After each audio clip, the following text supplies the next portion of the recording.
جملہ صاحبان عز و شرف حضرات، قابل صد تعظیم و صد احترام حضرات علماء کرام، معززین علاقہ، اور بالخصوص آج کی اس تقریب پروقار اور پرانوار کی سرپرستی فرمانے والے پیکر اخلاص استاذ العلماء، خادم دین، مخدوم ملت، حضرت علامہ مولانا مفتی حسن رضا صاحب دامت برکاتہم العالیہ، پیکر صدق و صفا، صاحب حلم و حیا، خادم دین و ملت، عالی مرتبت پیر طریقت حضرت خلیفہ پیر محمد شریف نقشبندی دامت برکاتہم العالیہ، فخر السادات عالی مرتبت جناب پیر سید یعقوب حسین شاہ صاحب دامت برکاتہم العالیہ، اور محترم میرے عزیز محترم جناب سبیل چشتی صاحب، امجد علی امجد صاحب، عبد الباسط صاحب، دیگر مہمانان ذی وقار عالی مرتبت، اللہ رب العزت کا فضل اور احسان ہے، اس کا خاص کرم ہے کہ اس نے ہمیں ایمان کی دولت عطا فرما کے اتنا انعام فرمایا ہے کہ موت ایک ایسی اٹل حقیقت ہے کہ جس سے دنیا کے کسی بھی مذہب کا کوئی بھی شخص انکار نہیں کر سکتا، چاہے وہ کسی مذہب سے تعلق رکھتا ہو، کسی عقیدے سے تعلق رکھتا ہو۔ اس کی وجہ یہ ہے کہ یہ موت اس کے مشاہدے میں آ رہی ہے، یہ اسے عقیدے میں نہیں مل رہی، یہ اسے مشاہدے میں مل رہی ہے۔ اس لیے بغیر کسی عقیدے کی تخصیص کے، میری گفتگو پر ذرا آپ توجہ رکھنا، کہ بغیر کسی بھی عقیدے کے اختیار کیے ہوئے اور مذہب کی تخصیص کے بغیر ہر قوم، قبیلہ، عقیدہ، علاقہ، ملک، شعبہ، جس بھی شعبہ زندگی سے تعلق رکھتا ہے وہ موت پر اس لیے یقین رکھتا ہے کہ یہ اسے دلائل کے ذریعے نہیں سمجھائی گئی، بلکہ یہ موت اس کے مشاہدے میں آ رہی ہے۔ اب موت کے بعد ہوتا کیا ہے، موت آتی کیسے ہے اور ہونا کیا ہے، یہیں سے تو عقیدوں کو بنیاد ملتی ہے، یہیں سے تو عقیدوں کا پتہ چلتا ہے کہ مرنے کے بعد ہوتا کیا ہے۔ کچھ لوگ ہیں کہ مرنے کے بعد لٹکا دیتے ہیں، کچھ لوگ ہیں کہ کتوں اور چیلوں کے سامنے پھینک دیتے ہیں، کچھ لوگ ہیں کہ جلا دیتے ہیں، کچھ لوگ ہیں کہ دفنا دیتے ہیں، اور کچھ دنیا کے لوگ ہیں جو مرنے کے بعد تعلق توڑ دیتے ہیں۔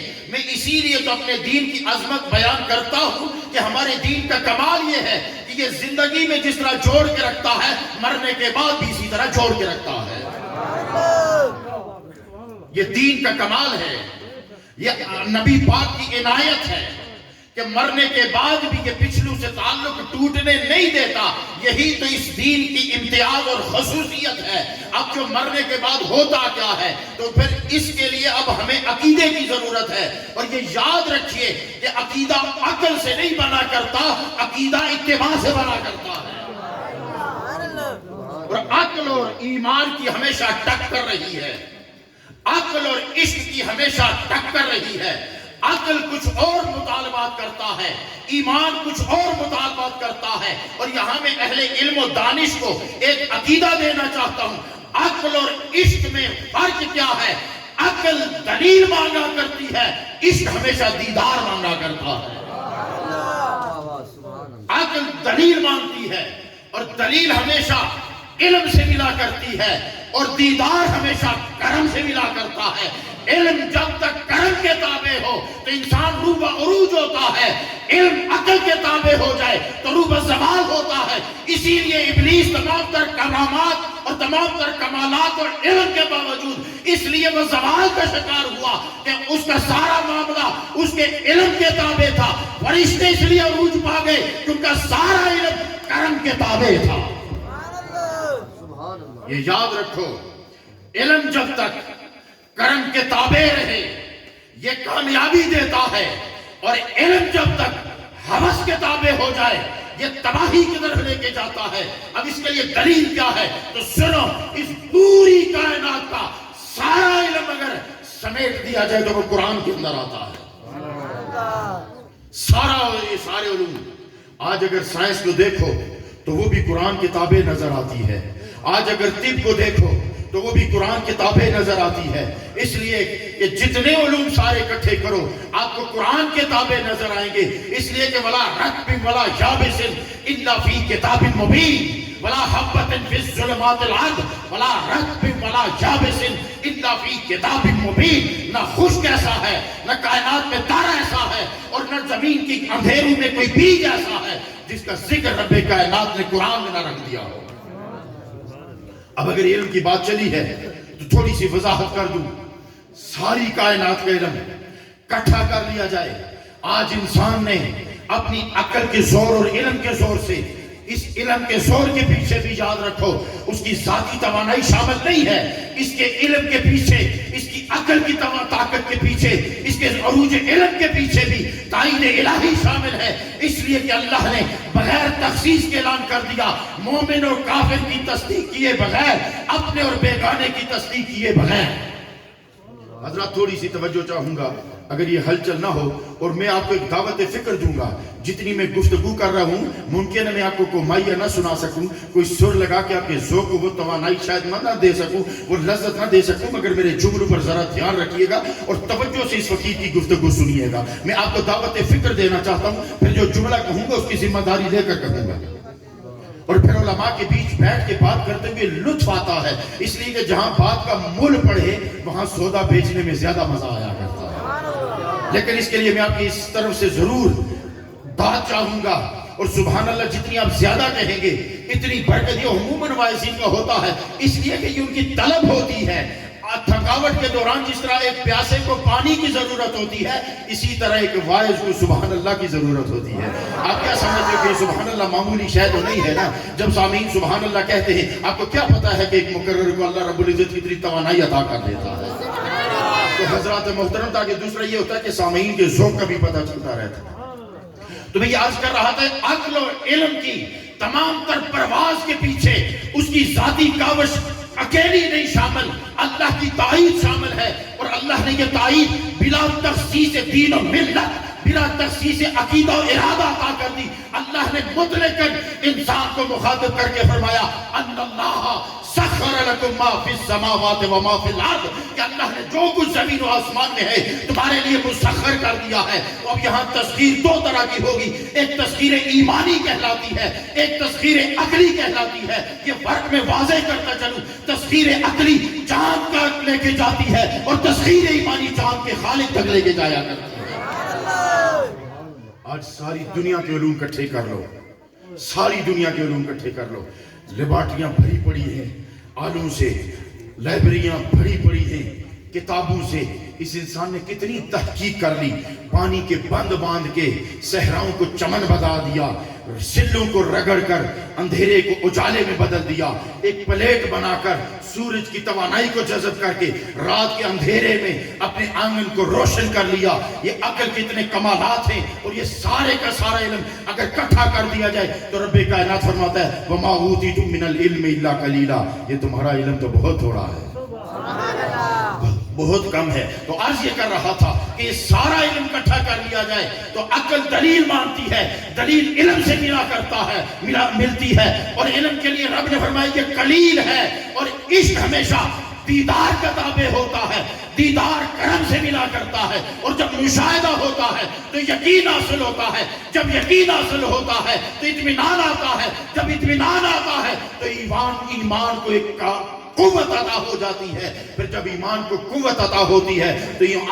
انسان اعمال کی طرف بڑھتا ہے، جب اعمال کی طرف بڑھتا ہے، کرم اور اعمال جب اکٹھے ہوتے ہیں تو پھر میں اب آپ کو فلسفہ موت سمجھانا چاہتا ہوں۔ پھر رب کائنات فرماتا ہے تمہاری موت عام موت نہیں ہوتی، بلکہ رب کائنات فرماتا ہے جس کے اندر ایمان کا نور اتر آیا، اعمال اس کے پاک ہو گئے۔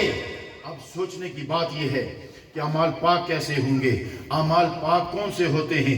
ہر وہ عمل پاک ہوتا ہے جس میں اللہ کی رضا شامل ہوتی ہے. تو دوستو یہ یاد رکھو، اللہ کی رضا عقل سے نہیں معلوم کی جا سکتی. اگر عقل سے معلوم کی جاتی ہوتی تو اللہ نے پہلے انسان حضرت آدم سے لے کر آج تک کسی بھی شخص کو عقل سے محروم نہیں پیدا کیا. تو پھر کیا وجہ ہے؟ سارے عقل مند ایمان والے نہیں ہیں. سارے ایمان والے عقل مند ہیں مگر سارے عقل مند ایمان والے نہیں ہیں. تو مطلب واضح ہو گیا کہ یہ عقل سے رب کو نہیں پہچانا جاتا. اللہ نے جو سلسلہ نبوت شروع کیا تو پہلا دروازہ کھول کے ہی اللہ نے اعلان کر دیا ہے کہ میرے تک آنا ہے تو بغیر وسیلے کے نہیں آ سکتے. میرے تک بغیر وسیلے کے.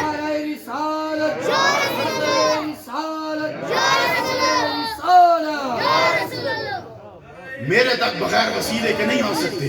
جب تک کوئی نبی میرا پتہ نہیں بتائے گا تمہیں پتہ نہیں چلے گا. تو تمہارے اعمال جب میری مرضی کے تابع ہو جائیں گے تو ربا تیری مرضی کا پتہ کیسے چلے گا؟ دکھنے میں تو نہیں آتا، ملنے میں تو نہیں آتا، پکڑنے میں تو نہیں آتا، پتہ تیرا نہیں ہے، گلی تیری نہیں ہے، دروازہ تیرا نہیں ہے، ایڈریس تیرا نہیں ہے، ای میل تیری نہیں ہے، موبائل تیرے پاس نہیں ہے، تو تصویر میں آتا نہیں ہے، خیال میں تو آتا نہیں ہے، تصور میں تو آتا نہیں ہے، پکڑنے میں تو آتا نہیں ہے، دروازے تک کوئی تیرے آ نہیں سکتا. تو تیری مرضی کا پتہ کیسے چلے گا؟ تو جواب آیا لَقَدْ كَانَ لَكُمْ فِي رَسُولِ اللَّهِ أُسْوَةٌ حَسَنَةٌ. جو نبی کی مرضی ہے وہی میری مرضی ہے، جو مصطفیٰ کی رضا ہے وہی میری رضا ہے. اور تمہیں اگر میری مرضی معلوم کرنی ہے تو تمہیں دروازے مصطفیٰ پہ آنا پڑے گا. میرا در پکڑنا ہے تو دروازے مصطفیٰ تک آنا پڑے گا. میرا پتہ ڈھونڈنا ہے تو دروازے مصطفیٰ تک آنا پڑے گا. دروازے مصطفیٰ پہ پہنچ کر ہم نے کہا کہ اللہ سے ڈائریکٹ بات تو نہیں ہوتی. یا رسول اللہ آپ ہی بتا دیجئے کہ رب کا پتہ کیسے ملے گا؟ تو جواب آیا انی مرآت الرحمن من رانی ران حق. میں اللہ کا آئینہ ہوں، جس نے مجھے دیکھ لیا اس نے حق کو دیکھ لیا. جس نے مجھے دیکھ لیا اس نے حق کو دیکھ لیا. تو پھر معلوم یہ ہوا کہ اعمال اس وقت تک درست نہیں ہوتے جب تک نبی کی اتباع نہ ہو جائے. تو پھر جب نبی کی اتباع ہوتی ہے تو اعمال درست ہوتے ہیں. جب اعمال درست ہوتے ہیں تو اعمال صالحہ کہلاتے ہیں. بس میں اپنی گفتگو ختم کرتا ہوں. میں اپنی گفتگو یہیں پہ ختم کرتا ہوں کہ اعمال صالحہ نبی کی تابعداری کرو تو اعمال صالحہ بنتے ہیں. تو رب کائنات نے فرمایا الذی خلق الموت والحیات لیبلوکم ایکم احسن عملا. اب میں یہاں ایک بات آپ کو سمجھاؤں. جو کہتے فلاں مر کے مٹ گیا ہے، ارے میں ان کی عقل پر حیران ہوتا ہوں. موت کو، انسان کو ایک بات یاد رکھو، اللہ نے آسمان بنایا تو کہہ دیے اسے ایک وقت تک میں رکھوں گا پھر مٹا دوں گا. زمین بنائی تو جواب آیا ایک وقت تک رکھوں گا پھر مٹا دوں گا. ہوا بنائی تو کہا ایک وقت تک رکھوں گا پھر سمیٹ دوں گا. دریا بنائے تو کہا ایک وقت تک رکھوں گا پھر سکا دوں گا. سمندر بنائے تو کہا ایک وقت تک رکھوں گا پھر مٹا دوں گا. ارے جنت، ارے یہ دنیا جتنی بنائی اعلان کر دیا کہ ایک وقت تک رکھوں گا پھر مٹا دوں گا. مگر اے انسان تو اپنے مکان کو سمجھ، رب کا تیرے سے وعدہ ہے کہ میں نے مٹانے کے لیے بنایا ہی نہیں. اے انسان تجھے تو میں نے رکھنے کے لیے بنایا ہے، تجھے تو مٹانے کے لیے بنایا ہی نہیں ہے، تجھے تو میں نے رکھنے کے لیے بنایا ہے. کون کہتا ہے کہ فلاں مر کے مٹ گیا ہے؟ انسان کو مٹانے کے لیے بنایا ہی نہیں ہے، رکھنے کے لیے بنایا ہے. ٹھکانے دو بنائے ہیں، ایک کو رکھے گا جنت میں، ایک کو رکھے گا جہنم میں. جو مصطفیٰ والا ہوگا جائے گا جنت میں، اور جو انا والا ہوگا جائے گا جہنم میں. مگر بنایا رکھنے کے لیے ہے، بنایا رکھنے کے لیے ہے، مٹانے کے لیے نہیں بنایا ہے. تو اعلان کر دیا الذی خلق الموت والحیات.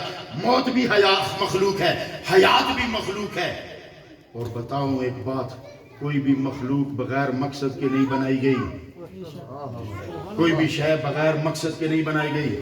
وہ فرماتا ہے میں نے ابس کچھ نہیں بنایا، جو کچھ بنایا پیچھے مقصد رکھا ہے. تو ربا موت کیوں بنائی، حیات کیوں بنائی؟ اور ایک بات یاد رکھو، میں بڑے آسان جملے میں سمجھاتا ہوں. جوتی پاؤں میں پہننے کے لیے ہوتی ہے، تو بتاؤ جوتی اہم ہے پاؤں اہم ہے؟ قیمتی پاؤں ہے. چلو میں آپ بیتی بھی کبھی کبھی سنا دیتا ہوں. ایک دفعہ مجھے نا کسی نے تحفے میں بہت قیمتی جوتے دیے، میں نے پہنے اور اس دن بارش ہوئی، کیچڑ تھا بہت. میرے ایک بہت محبت کرنے والے نے کہا، اس نے کہا جی بڑے قیمتی نئے جوتے ہیں، مستری مزدور کام کریں، یونیورسٹی نئی شپ بن رہی تھی، تو آپ نے یہ جوتے کیوں پہنے تھے، کوئی اور پہن لیتے. میں نے کہا میرے پاؤں سے زیادہ قیمتی تو نہیں ہے نا؟ بات سمجھ میں آئی؟ کپڑا اہم ہے یا کپڑا پہننے والا اہم ہے؟ اس کا مطلب مقصد اہم ہوتا ہے، شے اہم نہیں ہوتی، مقصد اہم ہوتا ہے۔ تو رب فرماتا ہے میں نے موت بھی بنائی، حیات بھی بنائی۔ ربا کس مقصد کے لیے بنائی؟ اس کا مطلب یہ نہ موت کی اتنی اہمیت ہے نہ حیات کی اتنی اہمیت ہے جتنی مقصد کی اہمیت ہے، جتنی مقصد کی اہمیت ہے۔ تو اللہ اعلان کرتا ہے الذی خلق الموت والحیاۃ لیبلوکم ایکم احسن عملا، تاکہ میں دیکھوں تم میں حسین عمل والا کون ہے۔ لہذا حضرت انسان نہ موت اہم ہے نہ حیات اہم ہے، اہم تو تیرا کردار ہے، اہم تو تیرا کردار ہے۔ لیبلوکم، تاکہ میں آزماؤں تم میں حسین عمل والا کون ہے۔ تو پھر مجھے میری عقل کو ٹکر لگی، ربا تو حسین عمل سے آزمانا چاہتا ہے، دعوت عمل صالح کی دے رہا ہے اور آزمانے کے لیے عمل حسین چن رہا ہے۔ تو میں فکر میں پڑ گیا عمل صالح کیا ہے، عمل حسین کیا ہے، اس میں فرق کیا ہے؟ تو سنو، عمل صالح صرف نقل کو کہتے ہیں۔ میں بات تھوڑی کھول کے کیا کرتا ہوں، کچھ یہاں ہاتھ باندھتے ہیں، کچھ ناف کے قریب باندھتے ہیں، کچھ کھلے چھوڑتے ہیں۔ جس نے سینے پہ باندھے، ٹانگیں کھلی رکھی، میں نے کہا کیوں ایسا کیا، دلیل کیا ہے؟ تو جب انتہا تک پہنچا تو مجھے پتا چلا کہ وہ مصطفیٰ کی نقل کر رہا ہے۔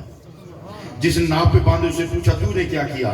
دلیل جب دیکھی تو پہنچا یہ کہ وہ بھی نقل مصطفیٰ کر رہا ہے، جو رفع یدین کر رہا ہے وہ بھی نقل مصطفیٰ کر رہا ہے، جو نہیں کر رہا وہ بھی نقل مصطفیٰ کر رہا ہے۔ تو میں سمجھ گیا کہ نماز اصل میں مصطفیٰ کی نقل اور ادا کا نام ہے، نماز اصل میں ادائے مصطفیٰ کا نام ہے۔ تو عمل صالح، عمل حسین کب بنتا ہے؟ جب صرف نقل ہوگی تو وہ عمل صالح کہلائے گا، اور نبی کی محبت میں ڈوب کر ہوگی تو عمل حسین بن جائے گا۔ اب میں بس ایک دلیل دے کر اپنی گفتگو ختم کرتا ہوں۔ علماء بیٹھے ہوئے ہیں، نماز کی کیا شرائط ہیں؟ وقت، طہارت، ستر، نیت، قبلہ رخ۔ قبلے پر بھی میں تھوڑا بولتا مگر وقت کی تنگی مجھے شدید احساس دلا رہی ہے کہ قبلہ کیا ہوتا ہے۔ میں آپ کو آج سمجھا کے جاتا کہ قبلہ کسے کہتے ہیں، قبلہ ہوتا کیا ہے، اور مسجد کیا ہوتی ہے، اور مسجد کہتے کس کو ہیں۔ مسجد وہ بھی مدینے میں تھی جو گرا دی گئی، اور وہ بھی مدینے میں ہے جس کی در و دیوار لوگ چومتے ہیں۔ لہٰذا ایک جملہ دے کر جا رہا ہوں، یہ مجھے رہا نہیں جاتا۔ مدینے میں ہونا بڑی بات نہیں ہے، مدینے والے کا ہونا بڑی بات ہے، ورنہ دونوں مسجدیں مدینے میں ہی تھی، ایک مدینے والے کی نہیں تھی اور ایک مدینے والے کی تھی۔ جو مدینے والے کی تھا لوگ آج بھی اس کے در و دیوار چوم رہے ہیں، اور جو نہیں تھی اس کا نام و نشان بھی نہ رہا۔ لہٰذا مدینے والے کا ہو کے رہو گے تو باقی رہو گے۔ تو عمل حسین کب بنتا ہے؟ چار میں نے شرائط بتا دی ہیں، یہ نماز میں داخل ہو جائیں، تکبیر اولا کہو، ثنا پڑھو، الحمد پڑھو، سجدہ کرو، رکوع کرو، تمام ارکان درست ادا کرو۔ اب تمہارا خیال کبھی ادھر بہکتا رہا، کبھی ادھر بہکتا رہا، کھینچ کے ادھر سے لائے، کھینچ کے ادھر لائے، پھر خیال نکل گیا، پھر کھینچ کے لائے، پھر نکل گیا، پھر کھینچ کے لائے، اتنے میں سلام پھر گیا۔ کوئی دنیا کا مفتی یہ فتویٰ نہیں دے سکتا تیری نماز نہیں ہوئی۔ علماء بیٹھے ہوئے ہیں، اگر کوئی دے سکتا تو دے فتویٰ۔ وہ حکم ہے کہ خیال کو پکڑ کے لاؤ، اگر نکل گیا جتنی دیر خیال نکلا رہا پھر پکڑ کے لاؤ، مگر کوئی دنیا کا مفتی یہ فتویٰ نہیں دے سکتا کہ نماز نہیں ہوئی۔ اور سنو، یہ ہے عمل صالح۔ عمل حسین کیسے بنتا ہے؟ بس میں جملہ ہی کہوں گا تو آپ سمجھ جائیں گے۔ حضرت علی کی پنڈلی میں تیر لگ جاتا ہے، نکالتے ہیں تو درد ہوتا ہے۔ آقا کریم نے فرمایا چھوڑ دو، علی جب نماز کے لیے کھڑا ہوگا تو پھر نکال لینا۔ حضرت علی نماز کے لیے کھڑے ہوئے، وہ تیر جو حالت نماز کے باہر، اب جسم وہی ہے، پنڈلی بھی وہی ہے، تیر بھی وہی ہے، درد بھی وہی ہے، کیفیت بھی وہی ہے، حالت بدل گئی۔ پہلے نماز کے باہر تھے تو درد ہو رہا تھا، نماز کے اندر گئے، تیر کھینچ کے نکال لیا تو علی نے سی بھی نہ کی۔ اس کا معنی یہ ہے کہ تیر جگر کے آر ہو یا پار ہو، خیال میں صرف یار ہو۔ جب بندہ اس مرتبے پر پہنچتا ہے نا تو پھر عمل صالح عمل حسین بن جائے گا، اور جب عمل صالح عمل حسین بنتا ہے نا تو رب کائنات فرماتا ہے اسی لیے تو بنایا تھا، اسی لیے تو بنایا تھا۔ اور جب بندہ اس مرتبے پر فائز ہوتا ہے نا تو پھر اس کے لیے پتہ ہے کیا پیغام آتا ہے؟ اس کے لیے پھر موت کا پیغام نہیں آیا کرتا، اس کے لیے مٹانے کا پیغام نہیں آیا کرتا۔ جو عمل حسین کے درجے پہ فائز ہو جاتا ہے نا تو پھر اس کے لیے پیغام آیا کرتا ہے، یا ایتھا النفس المطمئنہ ارجعی الی ربک راضیۃ مرضیہ، او جان مطمئنہ پلٹا اپنے رب کی طرف اس حال میں کہ رب تجھ سے راضی ہو گیا، تو رب سے راضی ہو گیا، رب تجھ سے راضی ہو گیا اور تو رب سے راضی ہو گیا۔ اللہ رب العزت ہمیں نیک عمل کرنے کی توفیق عطا فرمائے اور پاکیزہ عقیدوں پر رہنے کی توفیق عطا فرمائے، اور جنہوں نے ہمیں رب کا پتہ دیا اللہ ان سے ہمیں وفا کرنے کی توفیق عطا فرمائے۔ الحاج قاسم صاحب رحمت اللہ تعالیٰ علیہ، جن کے لیے ابھی بتایا گیا ہے کہ وہ نیکی کے کام میں علامہ قبلہ استاذ العلماء، یادگار اسلاف، سرمایہ اہل سنت، سرمایہ ملت اسلامیہ حضرت حسن رضا خان صاحب دامت برکاتہم العالیہ کے جس طرح وہ دست و بازو تھے، یا دوسرے حجی منظور صاحب کا نام لیا گیا، یہ نیکی کی طرف مائل رہنا یہ بھی اللہ کے کرم اور نبی پاک کی عنایت کا صدقہ ہوتا ہے۔ اور وہ جو نیکی کی طرف مائل رہے، آج یہ جو دعاؤں کا اہتمام ہو رہا ہے ایصال ثواب کے لیے یقیناً مفتی صاحب 5-7 منٹ گفتگو جو فرمائیں گے، میں ایصال ثواب کے پر بھی بولتا مگر تنگی وقت پیش نظر ہے تو مفتی صاحب ایصال ثواب کے حوالے سے بھی یقیناً آپ کو اس سے پہلے بھی درس کتنی دفعہ دے چکے ہوں گے، اب بھی دیں گے، آئندہ بھی دیتے رہیں گے۔ تو یہ جو محفل منعقد کی گئی ہے یہ اس کے پیش نظر کی گئی ہے کہ وہ لوگ جن کے اعمال منقطع ہو جاتے ہیں، قبر میں اتر جاتے ہیں، یہ جو عمل پیچھے اولاد کرتی ہے یہ انقطاع پذیر نہیں ہوتا بلکہ اس کا ثواب قبر میں بھی پہنچتا رہتا ہے اور قبر روشن ہوتی رہتی ہے۔ البتہ یہ یاد رکھو کہ جو اللہ والے ہوتے ہیں ان کی قبر جہنم کا گڑھا نہیں جنت کا باغ ہوتا ہے، اور جو اللہ سے بچھڑ جاتے ہیں ان کی قبر جنت کا باغ نہیں بلکہ جہنم کا گڑھا ہوتا ہے۔ وما علینا الا اللہ۔